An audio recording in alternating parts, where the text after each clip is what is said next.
But the whole show here, the AMOR FATI show, was I spoke with Medina, who runs Ecospace, and he came to me, wow, like last year or more than that, and he's like, hey, we're opening up this, we're expanding Ecospace, and we really want you to, we want to, you know, enhance, beautify the space, so we're gonna allow you to have a show.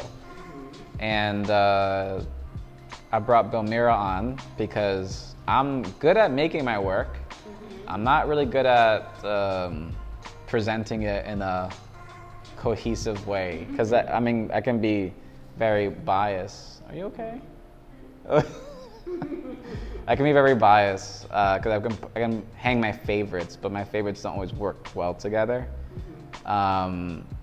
But Medina said, hey, why don't you try to, he wanted to show the process of my work, not just the final piece. Right. And Ecospace is very much about,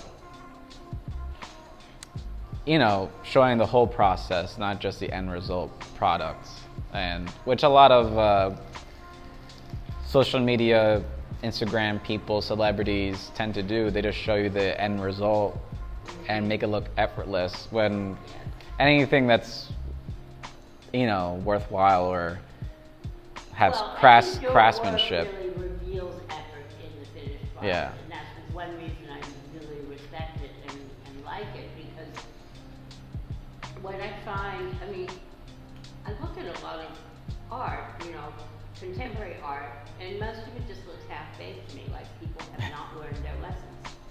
Yeah, I mean, well, to finish the thought, the idea was to sort of show my work from its infancy, so like 6 or so years ago, to currently.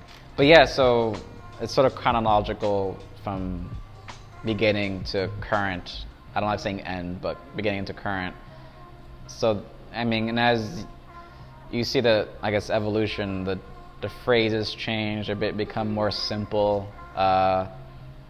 Like behind me, it's very wordy and to the point almost unillegible, even to me.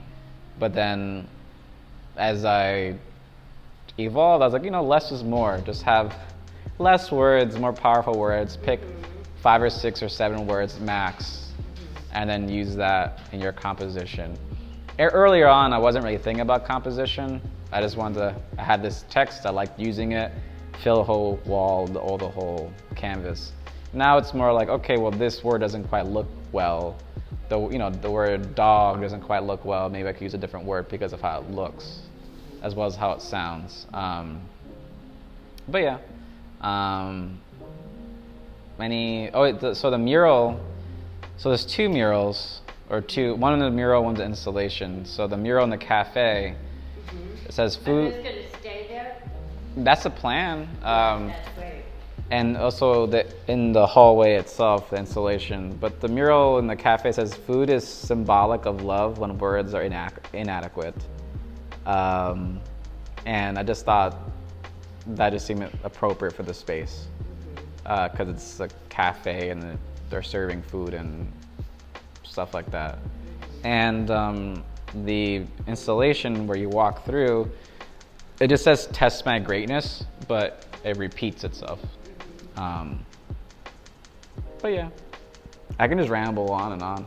Go right ahead. But I've noticed teaching, when you provide students too many options, they freeze, they paralyze. Yeah. And it happens to even adults that I know. It's called paralysis by analysis, or when you just have way too many options, it's hard to choose. But I noticed when out of grad school, it's like, okay, go do your thing, go pursue your art career, but and then so the material is endless. Like what you can talk about is literally endless. You can talk about anything. And it's easy, at least easier for me to just sort of do one or two things. Either just be arbitrary, like do it for the sake of doing something, and it just looks pretty or looks pop art-ish, or go super conceptual where it's just nonsense. Like you look at it and you just don't even see like what this person is even doing. Well, that's a lot of what is around. Yeah. Even now, even though conceptualism is sort of, what I'm saying is your motivations change. Oh yeah. I mean, when I was a kid, my motivation was just because I just enjoyed drawing and painting.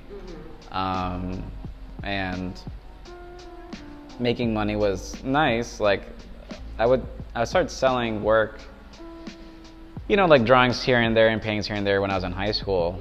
And so it was sort of like, okay, well, I like doing this. And at that, when I was 14 years old, I realized, oh wow, I can actually make money with my artwork, which is pretty great.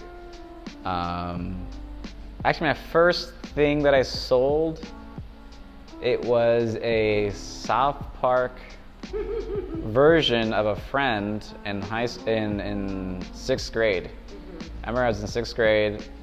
My friend, he was a little heavy, and which is similar to a character in South Park, Cartman, and I kind of made him into like a Cartman version, and he wanted it, and I sold it to him for like $3 or something like that. But it's probably my first sell. I doubt he still has it, but most likely he doesn't. It's funny to me. To come together because of a battle that each of us was fighting within himself